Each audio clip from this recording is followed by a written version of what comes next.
I'm Katie Bennett-Stenton, National Marketing Lead for Energy Resources and Industrials with Deloitte in Australia. I recently returned from an exciting 3 months in our Chicago office where I put my kids into school and finalised their US citizenship. During that period, I was delighted to have the opportunity to spend time with a number of our global experts. Throughout the period, I interviewed a range of thought leaders and shared their thought-provoking, relevant and influential takeaways weekly. And I was really delighted that the content received over 10,000 views in 10 weeks. So with that in mind, I've decided to continue the series and look forward to sharing my conversations with influencers with you, the audience. Today I'm speaking with Grant Hyde, a senior partner with Deloitte in Australia, who just celebrated a 35-year milestone with the firm on the 1st of November. That's included time in the UK and Europe.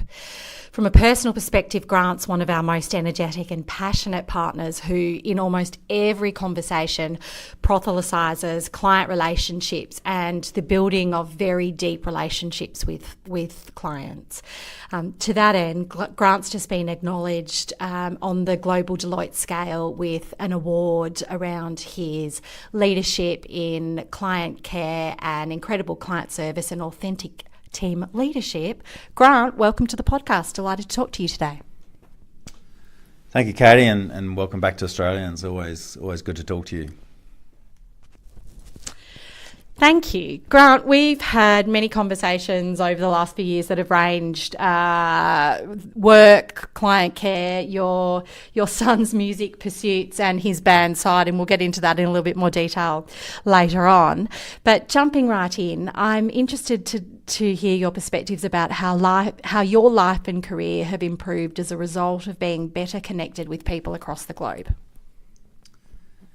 Well, as you mentioned in the intro, Katie, one of the things I'm passionate about is I'm really intellectually curious about human beings and about executives as part of that whole ecosystem. And so when I travel the globe, I'm really curious to talk to anyone really about their life and what has got them to where they are and what they've learnt. Because I find that everyone matters really, and if you're curious enough about a person, you can learn a lot about yourself and a lot about other people. And the thing I like about the globe is that it forces you to flex your style when you go globally and you talk to people, and they've got cultural differences and nuances which mean that communication's a little bit more challenging. So you have to be able to flex your style, and you also have to put aside your preconceived thoughts and ideas about people and where they come from. And one thing I'm continually not surprised by, but really, really pleasantly engaged and surprised by is how when you talk to people about their town and where they're from, they're very proud. No matter where they're from, they're very proud of that. And talking to them about that, you learn so much about the person, about the city, and then they really open up when you start talking about where they come from. And that's what really, I find that really inspiring. And I think, if we go back to that adage of people like to work with people that they like, that seems to me to be a real defining feature of the way that you work. You're one of the few partners within the Deloitte Melbourne office who very routinely comes down and sits on the marketing floor, because there's quite a bit of work that you do with our team, and to my mind and to some of my marketing colleagues' minds, that's another quite delightful defining feature. Talk me through that. Thanks, Katie. Well, I always I always look at what other people are doing and then try and do something different, and the difference has to be something that's meaningful. So I looked at where the people were that could really help me and help me achieve what I wanted to achieve, and I looked around the floors, and I found sitting on floors other than where the people were who could actually really help you was really pointless. So the people that really can enhance my capacity act in my role sit on level 3, and they are the people like yourself who are really making a big difference to me and my life and my clients. So why wouldn't I sit with the people that are making a difference? And I don't understand why, but I'm glad they don't. The other partners don't do that, but because I want to make sure that I get an unfair amount of attention for what I'm trying to achieve and for my clients. I assure you that I hadn't primed ground for that answer or that conversation. But I mean, I do think that's a really defining feature, Grant, and you know that close proximity does mean that you have more exposure to the broader team and what we're doing. And you know, conversely, for me personally as well, some of my other colleagues with some that I'm doing is much easier when you're right there. And for me, because I'm so intellectually curious about what's going on, I want to be the first ones to know. I want to be the first one to know if you're thinking about something and if you want to shape it and curate it in a certain way. And I think this could really have an impact on my client. Being there and helping you shape it is the best thing for me and my clients. So why wouldn't I want to be at the forefront of any new ideas that are coming out of your group? That's where all the new ideas come from that help my clients. So why wouldn't I be first to know? And if I can be the first to market with them and help shape the idea and find that it's successful so they can be used by other people, that's great too. Well, I mean, that's, you know, that I think you've really nicely described the way that I like to work in terms of doing unconventional, different things and completely within reason, ignoring the status quo. Grant, that leads me to the conversation that I was really keen to have with you about the global award and global acknowledgement that you've just received in terms of the deep way that you think about clients and I mean, I see that as a really defining feature about the way that you work. You know, there's one client in particular that I'm thinking of in the last couple of years where you, with a couple of other partners, have led some really unconventional approaches in terms of helping him to really pursue a goal that is very central to his being and to the way that he defines himself and the way that he works and the way that he judges success, you know, without necessarily getting into any details, naming clients or talking in that sense. Talk to us in a bit more detail about, well, I mean, about that award, but how you work with clients and that acknowledgement. Yeah, thanks. Well, I've had periods when I've been less successful, and I was curious. I went through a period a few years ago where we had pitched for about 55 different projects, and we'd won about 28 and lost 27, and that was about a 50% hit rate. And I thought in the new role I had, I should be winning 100%. I couldn't understand why I didn't understand the drivers that would lead me to 100%. And that really concerned me, because how can I lead a team that was going to be highly successful if I didn't understand those drivers myself? Mm-hmm. So I went back to, over those 55 bids I put in over 18 months, and I went back to the people that I trusted in the two organisations. So there's 55 bids over two organisations, 28 wins across the two organisations.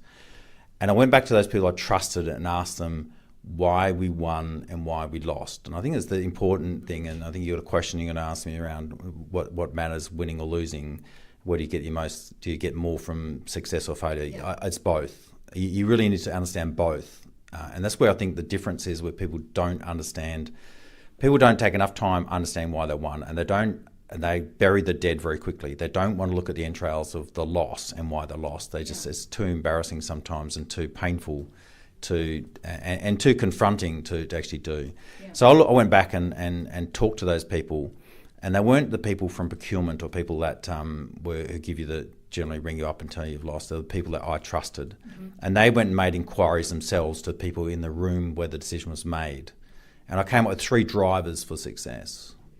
And they are the ones that have stuck with me ever since. And in the last 6 months, when I've looked at my win rates, I look at my win and loss rates, I've lifted that rate from 50% to over 90% in both the major accounts. And which, wow. when the average for the firm is 35%, we're winning over 90%. And I know those losses. And in one we've won 45 and lost 3. Mm-hmm. On another account, we won 76 and lost 7. And I know intimately the losses. Okay. And I know that we shouldn't have bid, but you do have to lose occasionally to show people why the 3 things I'm going to talk to you about matter. Mm-hmm. So the 3 drivers for success was the first one is you have to have deeply personal relationships with the decision makers. Yeah. And the only way you know that is if someone is coaching you. If someone's not coaching you through the bid, then you know that you don't have a deeply personal relationship with a key decision maker in the process. Secondly, you have to have a truly differentiated proposition that matters to the client. Yeah. And thirdly, you have to have evidence that you've done it before so that the client can go and talk to someone. When I say evidence, it's not a random client. It's someone in that organisation who will vouch for us and say, we've done a great job.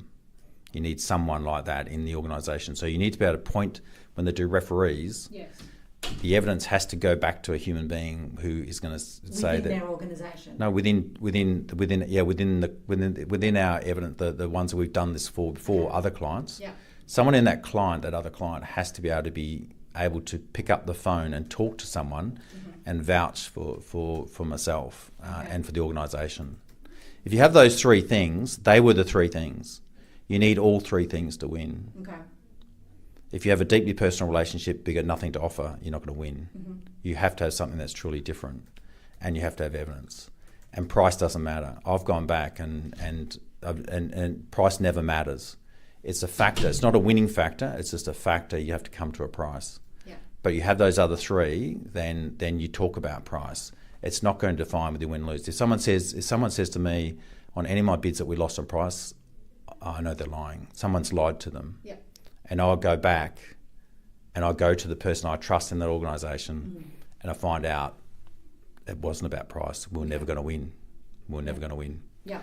So they're the three things. And then what I was particularly curious about was which of those factors are most important.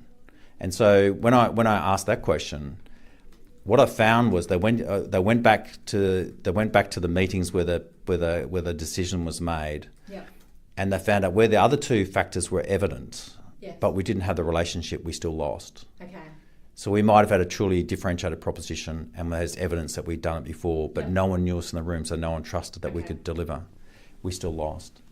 So to me, that was the defining factor, because what that meant was that relationships were over 50% of every decision. So in my role, the key thing, the only thing that matters to me when I wake up in the morning is relationships, because that is the defining factor in success. So after that, the exam question then has to be, how do you go from zero relationship to advocacy in the shortest period of time? That is the exam question. And that's the first exam question. The second exam question is, how do you stay there? Because you can get there, You can. but then it can drop off. And I've seen it drop off because people aren't intellectually curious about humans, and they do one thing really well and then they don't sustain it, so it doesn't look authentic. So what's the secret sauce on that front? So the secret sauce is, you have to, if you really are interested in a person, you be tracking that person and looking for moments that matter to them during their journey in that client. So you're checking in with them on a regular basis and you're asking questions about themselves, about things that have happened, and trying to work, and from that you're offering things that help them personally in their journey. And it may be they're going for a job interview for another job in the organisation. So we help them. We help them with the interview preparation or whatever.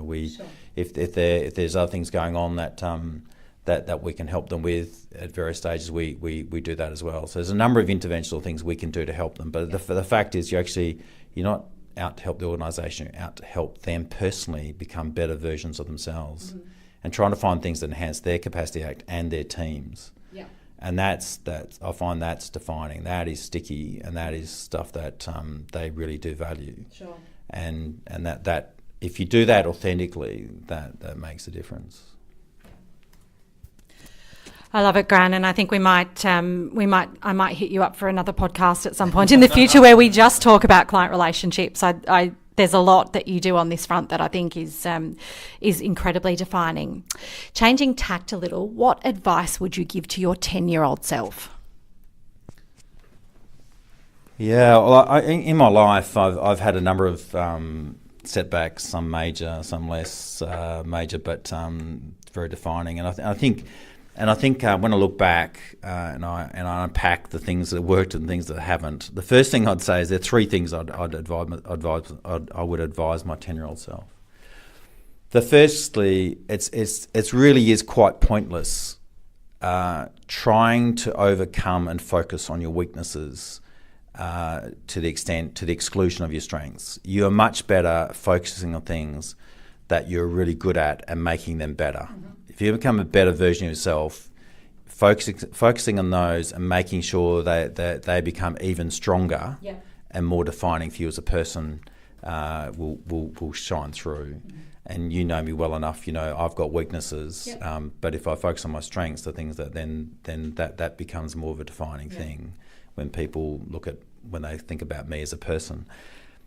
Second thing, and I waste a lot of time on my weaknesses, and there's only so much you can do on your weaknesses. You really do need to focus on what you really enjoy and what you're passionate about. So second thing is focus on the megatrends, and so often, and I've picked, since I really started focusing on this, and since in the last 20 years, I've picked every major megatrend or issue going on that's affected the stock markets and things around the world, including the Trump administration getting on in the US, and I don't have personal biases towards one. I just say things. I can see things are going to happen, and a lot of people just don't want them to happen. I just say whether you want them or not, there's overwhelming evidence that something's going to happen. You might as well face into it. That's what I say, and adjust your world and pivot to that reality. And I say there's a maxim that I use where you don't have to go right up to the wall to see the writing. You can see it from a distance. And the people that see it from a distance are the ones who win, not the ones who get smacked in the face by the wall coming towards them. And so there's only one megatrend I didn't fix, and that's because I refused, like everyone else at the time, to believe this would happen because it was going to be so detrimental to me, and that was the GFC. Yeah. The other ones I've all picked. The latest decrease in the stock market by 10%. I've picked that, and the Trump thing. There's the number of them over the years. The tech wreck. I picked all those. It's when you sort of forget and choose to think that something's not. It's too bad to think about that you end up on the bad side of history. So choosing megatrends is really important, and focusing on those megatrends and being able to see around corners. And it's not that hard to do it. It's just that people refuse to look into these things. And the other thing is that those megatrends are happening quicker, much quicker now than they used to. So some of these things like the China-US trade war, we saw 18 months ago, and we started telling people about it, and people just didn't believe it, and it's happened really quickly. I mean, these things are now happening with much greater speed. The third thing is relationships. I mean, it's only belatedly in my life that I've actually realised that everyone matters, and relationships really do matter, and they are a difference. If you are intellectually curious about humans, relationships really do matter, and they're the ones that make decisions. It's not corporations. It's not some amorphous sort of thing that's out there that you don't know. I mean, it is a human being somewhere that's making that decision.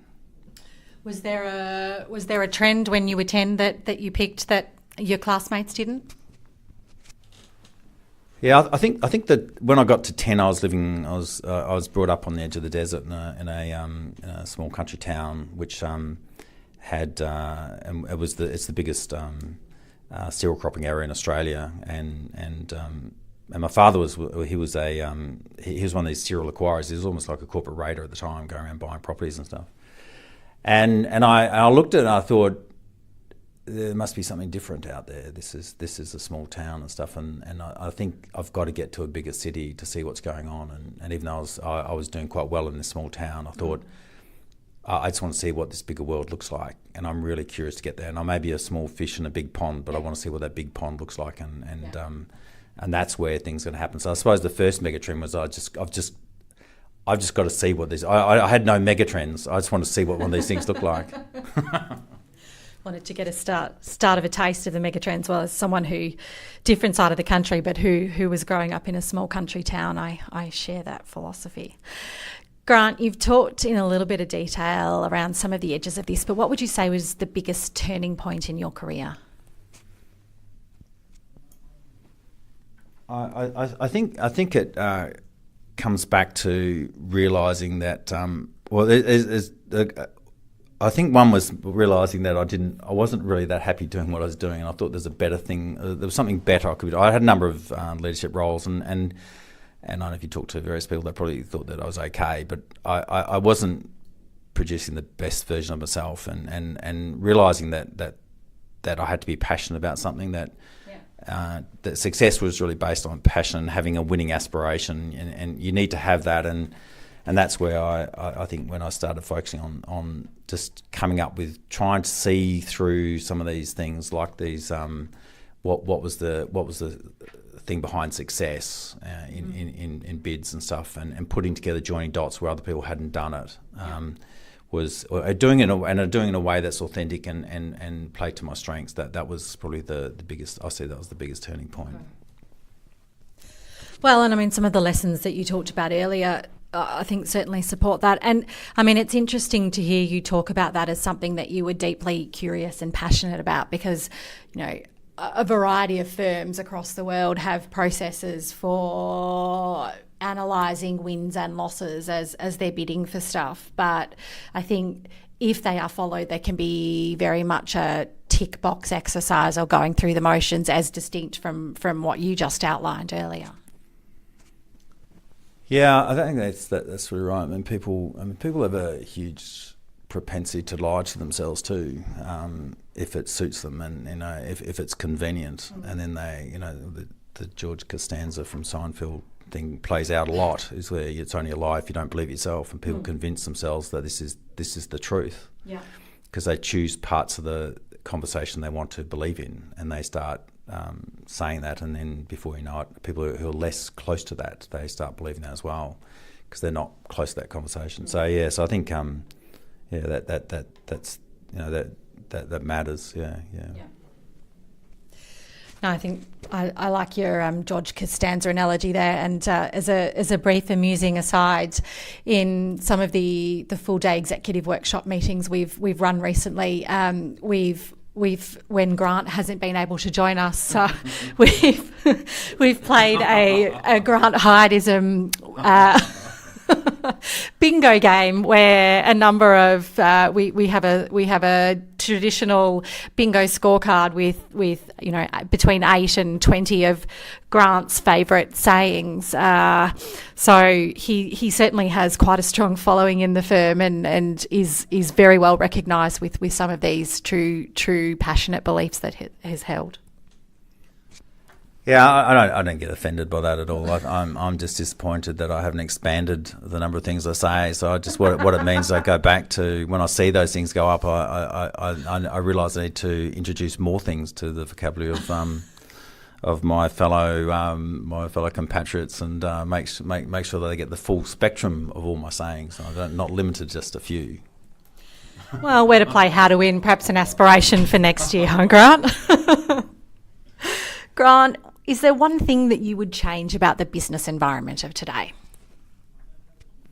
I think it's looking at opportunity rather than everyone's talking about disruption, and it can be quite easy to look on the downside of disruption, how you're going to counter it, and I think people lose the ability to sometimes think about what it takes to win and what to be successful. And I look on I take some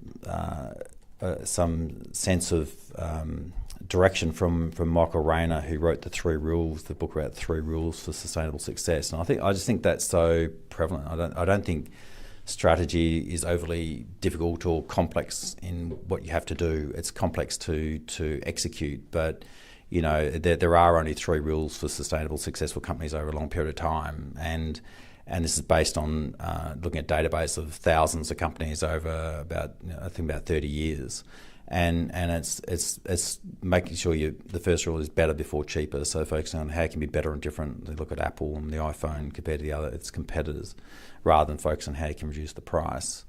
And secondly, it's revenue before cost. So how can you actually grow revenue streams inorganically and organically versus reduce cost? And you have to be cost competitive, but it's not going to help you win. Yeah. You can't cost cut your way to success. And then the third rule is there are no other rules. So there are only 2 rules. And what I find is when people are going through disruption, they tend to focus on instead of better, they focus on cheaper because they can control price. They don't focus on growing revenues because that's risky. They focus on reducing costs because that's within their remit, and that's easy, that's controllable. But you have to take risks to succeed, and you have to find new revenue growth options, and the ones who do that are the ones that are successful. Well said. Grant, what might people not know about you? Yeah, right. So there's a few things I suppose I've kept from people over time, but I think the one, I mean, in my 30s, I developed chronic fatigue from working too hard. This is when I was in London. I was in London for 6 years, and I thought, you could achieve as much as you like. You could work every day, and you could produce outputs that would exceed anyone if you did that. And what I found is that you end up just doing, in hindsight, when I looked at that was futile, and there's only so much you can do, and if you're not careful, you're a victim of your success. The more things you do, the more people want you to do. Before you know it, if you're not delegating and having a team around you and building the infrastructure of a team, you'll end up just burning out, and that's what I did in my early 30s, and I'm ever since then I've been making sure as much as possible not to do that again. I mean, with varying degrees of success, and you're close to me so you can see whether that's working or not. But I really did realise that even though there are 24 hours in a day, you can't work 24 hours in a day, and you can't work every day, and that's not healthy for yourself and stuff. And I'd been brought up with work ethic being a really strong component of my childhood, and that work really matters, and how you apply yourself, and I just took it to the nth degree and realised that's not what life is about. And I think I changed a lot of my views. I realised that I could die any time. So how are you going to make an impact while you're here? How do you make things around you as good as possible for the people around you in the time that you're here? So I really just, the first 30 years I had to unpack and say that maybe that doesn't work. The stuff I'd learned, if you take it to the nth degree, doesn't work, and you have to rethink why you're on earth and what are you trying to achieve, and it does matter who's around you, and I found it probably wasn't a great version of myself when I was going through this. Yeah. I relate to that story very much. About 4 years ago, got a virus that was very similar to chronic fatigue, and basically went from, frankly, feeling like I was quite bulletproof. Was running half marathons very comfortably and really increasing my times, doing well at work, and working really long hours, as well as trying to fit in small children and relationship and friends and some good social stuff. And eventually came undone and had to spend pretty much almost 3 months in bed, and completely had to revisit what it meant to be successful and how to be really successful in a corporate or professional environment without working all the hours in the world. Yeah, and I think, and I try to, you have different levels of stress, and people do see different versions of yourself.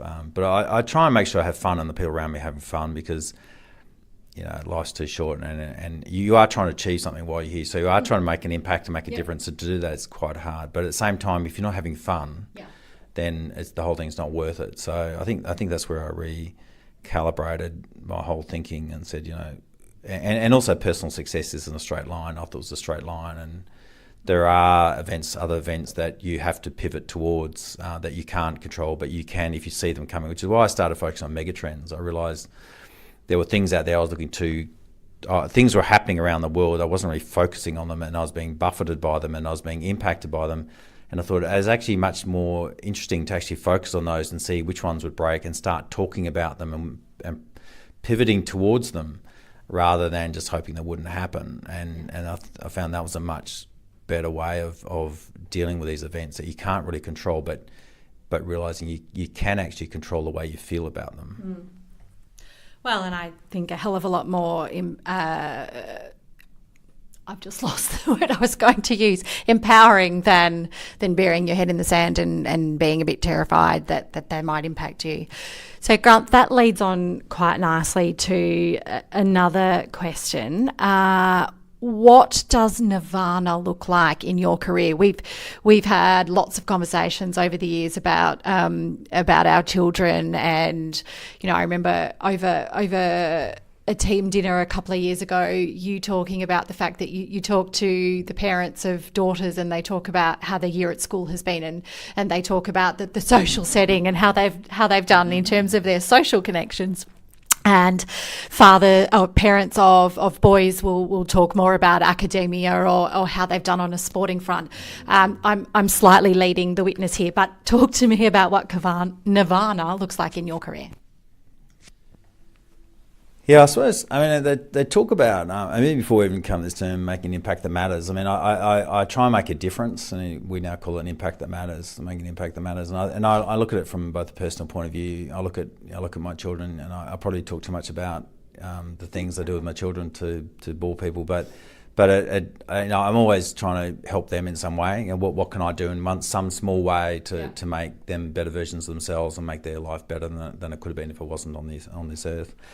And also with people I meet. When I sit in a room with an executive, I'm really just trying to work out how I can help them to be better versions of themselves. And so if you look at the end of the career, the most pleasing thing to me is when some people have said to me when I'm in some of these discussions and that I have with executives, and I ask them.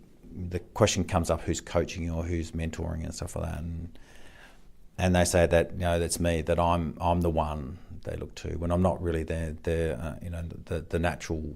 You could say probably the natural coach or natural mentor, given the other things, or in any official capacity. But they really I've made a difference with some of the views I've given them, which have really come from from the right place.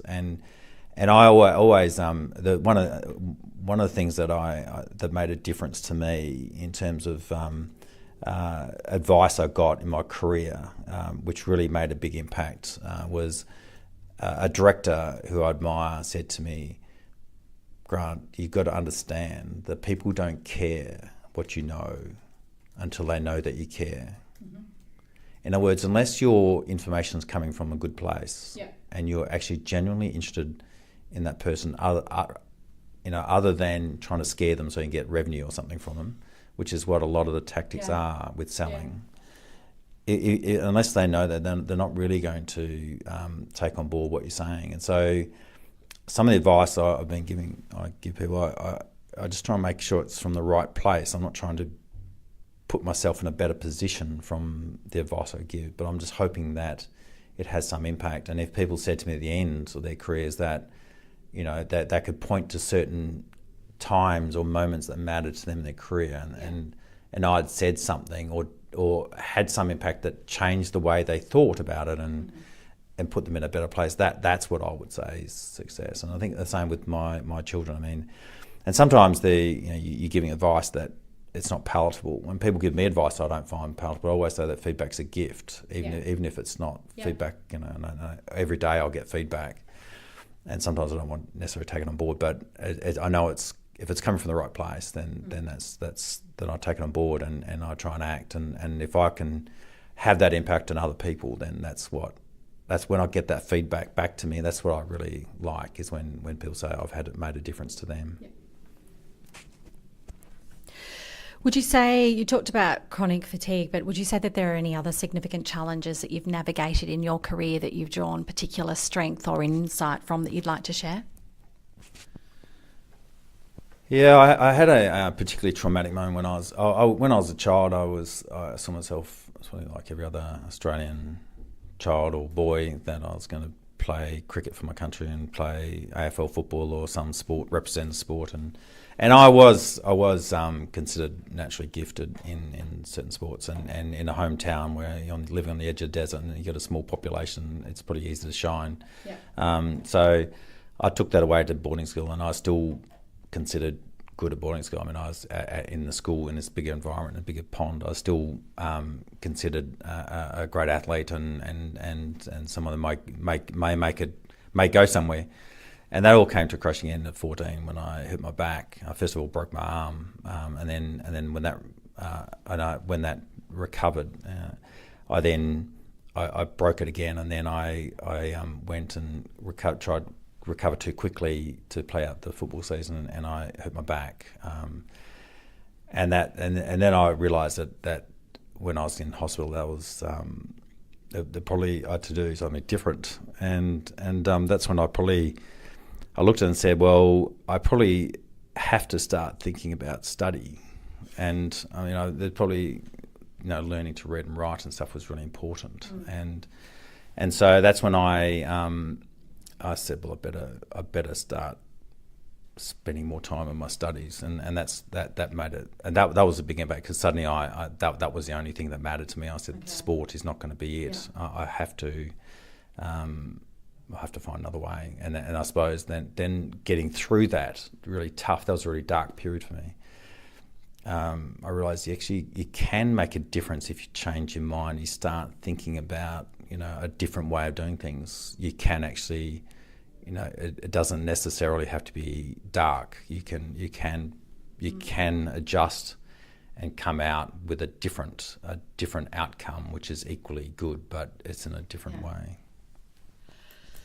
I think mindset is such a phenomenally important part in life. I took my 10-year-old daughter to see Malala Yousafzai on Tuesday night, talking about being shot in the face by the Taliban and moving, initially to Birmingham in the UK to be at hospital. And she was talking about when after she came out of an induced coma, she was finally able to call her parents and speak to her father, and having no sense of how serious her injuries were, asked her father, who was still in Pakistan, to bring her physics books, because she had a test coming up and really needed to focus. And I was quite fascinated by hearing these stories from someone who did not have the comfortable, cushy upbringing that I am familiar with, and sort of sitting and poking my 10-year-old daughter and having her listen to the very strong message about how important education is. And she was talking about the fact that 130 million girls across the world at the moment don't have access to education, and I've certainly come away from that conversation thinking quite differently about some of the elements of how I spend some of my downtime when I'm not working, and thinking that from a sort of philanthropic perspective, that's something I'd like to contribute to a little bit. Yeah, and I think it comes to, I think it goes back to almost your first question. I find where how does connecting people across the globe make a difference? And I remember talking to someone who came from the Soviet Union, and I was really curious about what was it like living in Moscow during that period. And from a Western perspective, we had certain views that it must have been terrible.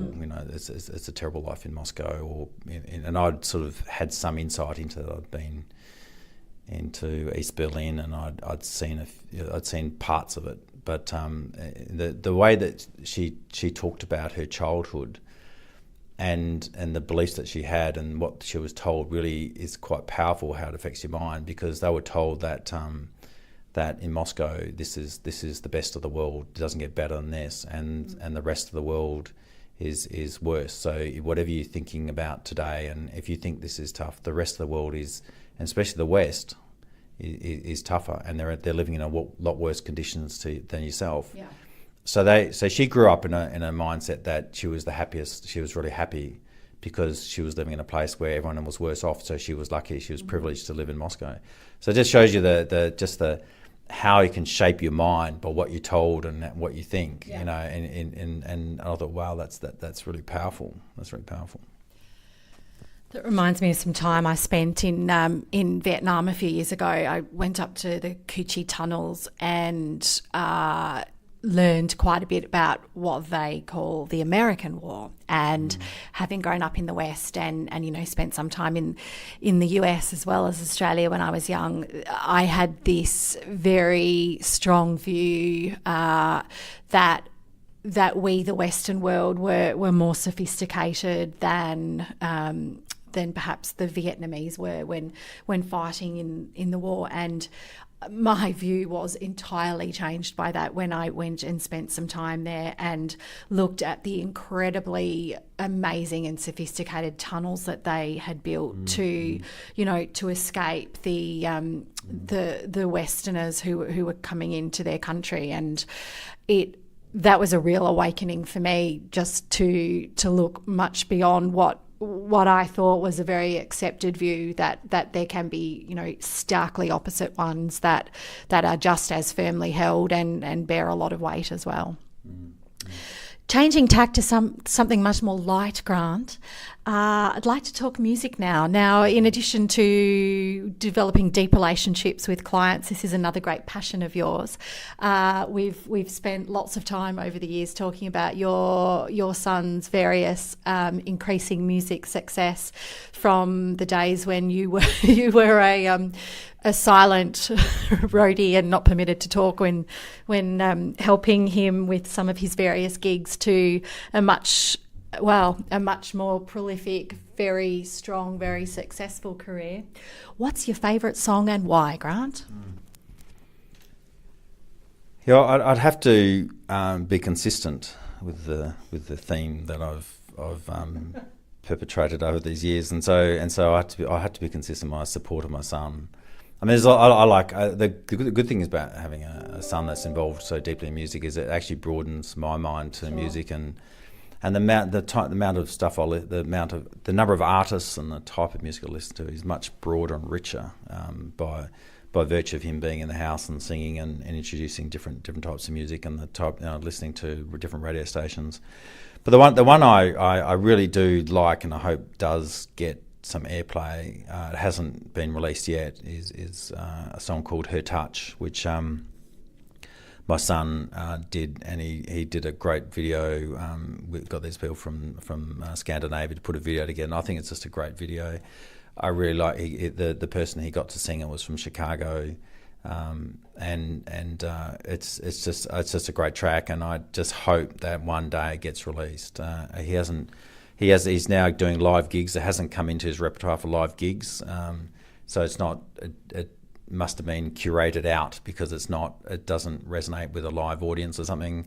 Okay. It's not indie pop enough to be in that sort of more pop than indie pop, but it's on the cusp of that sort of genre. But that's the one I really like. I mean, there's a lot of music I like. There's a lot of great. I mean, I like Amy Shark and I like Angus and Julia Stone, and there's the one Tia Costello, someone I listen to at the moment. I think there's a lot of great Australian artists. There's just so many great Australian artists, and there's so much talent. And I'm always trying to find talent for my son to sing with my son. So that's when I'm out listening. I'm listening with a purpose to find someone that he can hook up with and do a track with. So. But his track, Her Touch. So I hope for the person in Chicago, the singer, that it gets released and he gets success out as well. And you haven't mentioned his band name, Grant. You should give him a plug. Yeah, thanks. So Side, SYDE, mash up with my name and his friend's name, Mitch Stevens. So Mitch Stevens and Will Hyde, and their band Side, and they're playing a gig in Margaret River, I think, this Christmas this New Year, and I hope, I'm a director of his company, so I've got to hope he succeeds, because the more he succeeds, the less funding he needs for me. Awesome, thank you. And Grant, in closing, do you have any career advice for listeners out there? I think my career advice would go back to, it has to be consistent with what I'd say to my 10-year-old self, and it's got to be around focusing on your strengths. Everyone's got strengths. Just work out what they are. Spend enough time working out what you're really good at, and that's important. And I think those mega trends. Don't view the world. The world has got a lot of noise. There's a lot of noise in the news. Try and look through the noise to what are the real things that may make a difference to what you're doing and where you may want to be, and try and work out what you want to be. And relationships do matter, and I say this to them. If you look in the music world, it's all based on 1%ers in the music world. You can't be out by more than 1%. You have to nail the relationship. So that's important. And I think just focusing on success really is based around three things. It's really based around having something to believe in, someone to believe in, someone believes in yourself. For those three things come together, get success. Grant, really enjoyable conversation today. Lots of great tips. Thank you very much for your time. No problem. Thank you.